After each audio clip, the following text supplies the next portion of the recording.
Hello students, welcome to commerce lesson, যেখানে আমরা commerce শিখি সহজ ভাষায়। আজকের ভিডিওতে আমরা অ্যাডমিশন অফ পার্টনারের সাজেশন সলভ করব। তোমরা যারা ডেথ অফ পার্টনারের সাজেশনের সলিউশনটা দেখোনি তাদের জন্য ভিডিওর লিংক ওপরের আই বাটনে দেওয়া থাকবে। তাহলে শুরু করা যাক। সবার আগে দেখতে হবে আমাদের কি প্রিপেয়ার করতে বলেছে। তো একবারে লাস্ট লাইনে বলা ছিল শো দি জার্নাল এন্ট্রিজ। তো আমরা জার্নালের ঘর টেনে নেব। In the books of A partnership firm, তার আন্ডারে জার্নাল। এবারে অ্যাডমিশন অফ পার্টনারে জার্নাল আসলে সেটা আমাদের সবার কাছেই একটু কঠিন বলে মনে হয়। তো আমরা যদি অঙ্কটা স্টেপ ওয়াইজ সলভ করি তো সেক্ষেত্রে জিনিসটা আমাদের কাছে জলের মতো সহজ হয়ে যাবে। তাহলে স্টেপগুলো আমরা দেখে নিই। তো 1 নম্বর স্টেপ থাকে ক্যাপিটাল ব্যালেন্স তোলা। তো ক্যাপিটাল ব্যালেন্সের জন্য কোনো জার্নাল হয় না, তো ক্যাপিটাল ব্যালেন্সের জার্নাল এখানেও হবে না। নেক্সট স্টেপ থাকে reserve distribution between old partners in old ratio. তো এখানে রিজার্ভ ডিস্ট্রিবিউশন করব, ডেটটা হবে ব্যালেন্স শিটের পরের ডেট, তাহলে 1/1/23।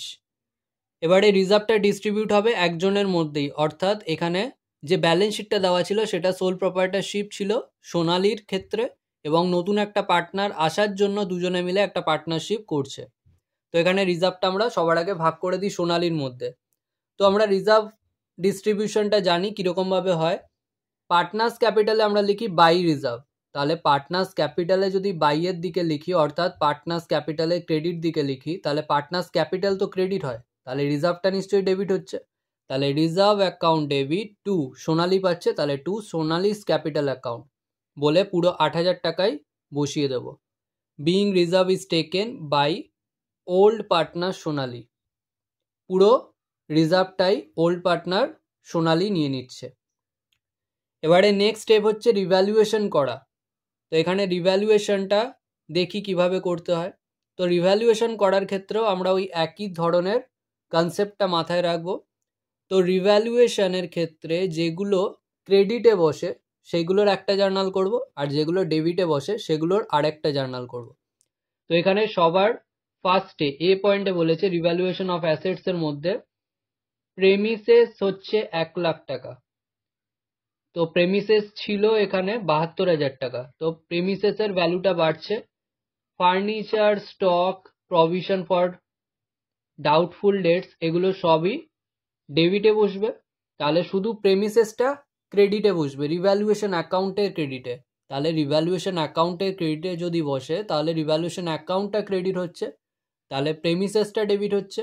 তাহলে premises account debit two revaluation account. তো এখানে 1 লাখ বলা ছিল, রিভ্যালু হয়ে দাঁড়াচ্ছে 1 লাখ, তাহলে ছিল 72,000, তাহলে মাইনাস করে আমরা পেয়ে যাচ্ছি 28,000 ইনক্রিজ হয়েছে। Narration being value of assets increased on revaluation. Next রিভ্যালুয়েশনের ডেবিট দিকে যেইগুলো বসবে সেইগুলোর জন্য একটা জার্নাল করব। তাহলে রিভ্যালুয়েশন অ্যাকাউন্টের ডেবিটে বসছে, তাহলে রিভ্যালুয়েশন অ্যাকাউন্ট ইটসেলফ ডেবিট হচ্ছে। তো রিভ্যালুয়েশন অ্যাকাউন্ট ডেবিট টু, এখানে যেইগুলো অ্যাসেটগুলো ছিল সমস্ত আসবে, তাহলে to furniture account, to stock account, to provision for doubtful debts account. এবারে এখানে ফার্নিচার বলা ছিল 12,000 হচ্ছে রিভ্যালু হয়ে, তো ছিল 15,000, তাহলে 3,000 ভ্যালু কমছে, তাহলে 15,000 মাইনাস 12,000 করে 3,000। স্টকের ভ্যালু হচ্ছে 30,000, ছিল 38,000 ব্যালেন্স শিটে, তাহলে 38,000 মাইনাস 30,000, তাহলে 8,000 টাকা ভ্যালু কমছে, তো 8,000। আর প্রভিশন ফর ডাউটফুল ডেটসের ক্ষেত্রে বলেছে ইনক্রিজ করতে হবে 3,000-এ, ইনক্রিজ টু 3,000, টু বলা থাকলে ওইটাতে নিয়ে যেতে হবে। তাহলে 3,000 টাকায় নিয়ে যেতে হবে, প্রভিশন আছে অলরেডি 1,000 টাকা ব্যালেন্স শিটে, তাহলে 3,000 মাইনাস 1,000 করে নতুন করে প্রভিশন করতে হবে 2,000 টাকার। এবারে এই সমস্তগুলো অ্যাড করে যা হচ্ছে রিভ্যালুয়েশন অ্যাকাউন্টে বসিয়ে দেবো। ন্যারেশন হচ্ছে being value of assets decreased and liabilities increased on revaluation. এবারে নেক্সট স্টেপ আসছে রিভ্যালুয়েশন প্রফিট বা লসটা ট্রান্সফার করা পার্টনারদের মধ্যে। তো এখানে একটা জিনিস আমাদেরকে খেয়াল করতে হবে, এখানে আমরা রিভ্যালুয়েশন অ্যাকাউন্ট একবার ডেবিট করলাম আর রিভ্যালুয়েশন অ্যাকাউন্ট একবার ক্রেডিট করলাম। রিভ্যালুয়েশন অ্যাকাউন্ট হচ্ছে একটা টেম্পোরারি অ্যাকাউন্ট, তো টেম্পোরারি অ্যাকাউন্ট সবসময় ক্লোজ হয়ে যায়, তো ডেবিট আর ক্রেডিট দুটো ইকুয়াল হতে হবে তবেই ক্লোজ হবে। তো এখানে দেখো রিভ্যালুয়েশন অ্যাকাউন্ট ক্রেডিট হয়েছে 28,000 আর রিভ্যালুয়েশন অ্যাকাউন্ট ডেবিট হয়েছে 13,000, তাহলে ডেবিট কম করা রয়েছে, বাকি যতটা অ্যামাউন্ট ডিফারেন্স পাচ্ছি সেই অ্যামাউন্টটা ডেবিট করলেই রিভ্যালুয়েশন অ্যাকাউন্ট ক্লোজ হয়ে যাবে। তাহলে রিভ্যালুয়েশন অ্যাকাউন্টকে আমরা ডেবিট করছি, যেহেতু রিভ্যালুয়েশন অ্যাকাউন্ট ডেবিটে কম লেখা আছে।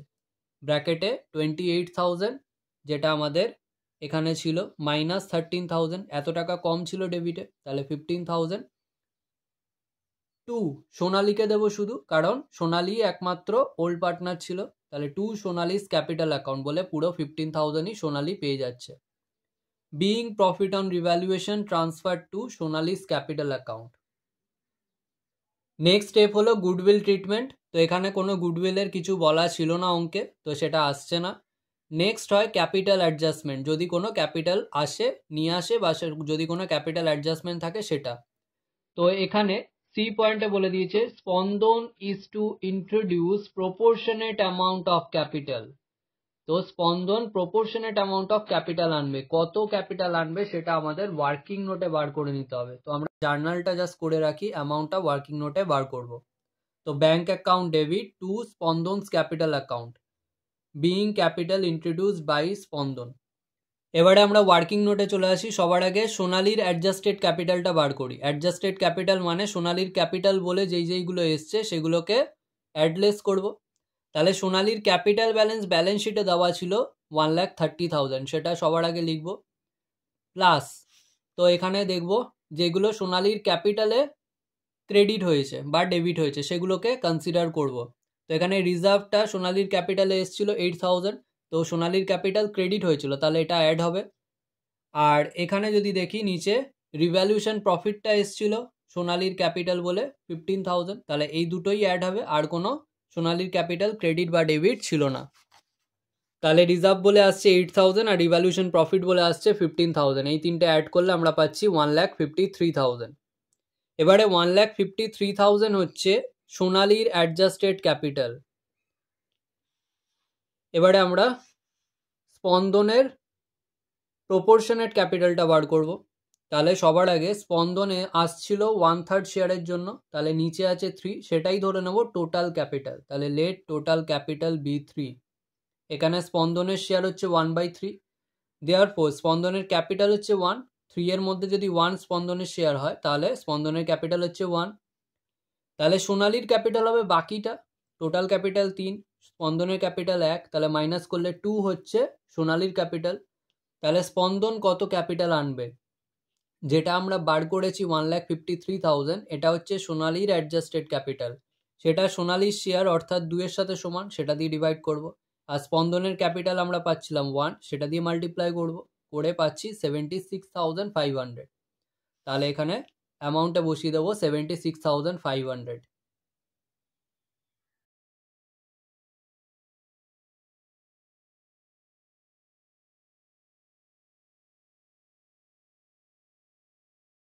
নেক্সট এই অঙ্কেরই একেবারে শেষে অর দিয়েও বলা ছিল যে রিভ্যালুয়েশন অ্যাকাউন্ট আর ক্যাপিটাল অ্যাকাউন্ট প্রিপেয়ার করতে। তো এখানে আমরা রিভ্যালুয়েশন অ্যাকাউন্ট আর ক্যাপিটাল অ্যাকাউন্ট টেনে নেব। তো এখানেও সেমভাবে আমরা স্টেপ ওয়াইজ অঙ্কটা সলভ করব।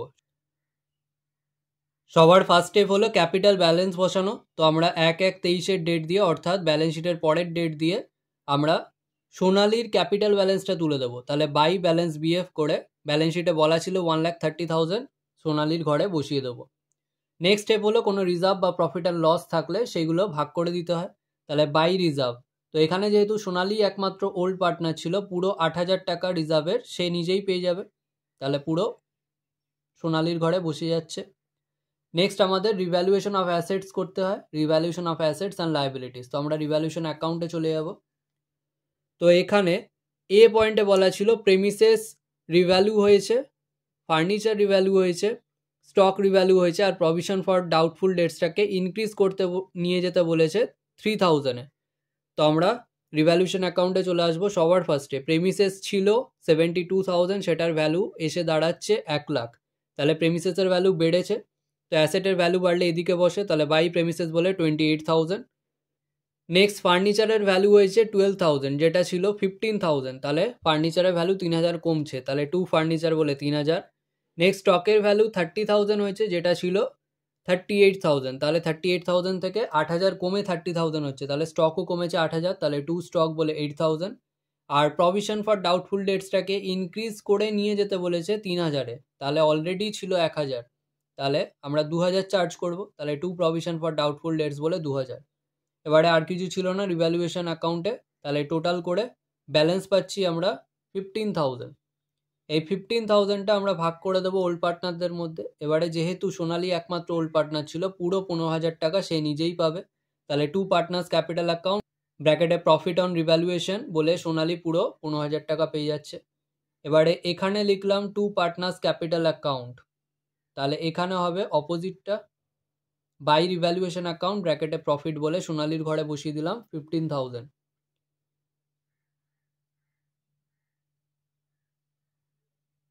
এবারে সি পয়েন্টে বলেছে স্পন্দন is to introduce proportionate amount of capital. এবারে যেহেতু ক্যাপিটাল অ্যাডজাস্টমেন্ট রয়েছে তো আমরা টোটাল টেনে নেবো, তো এদিকেও টোটাল টেনে নিলাম, এদিকেও টোটাল টেনে নিলাম।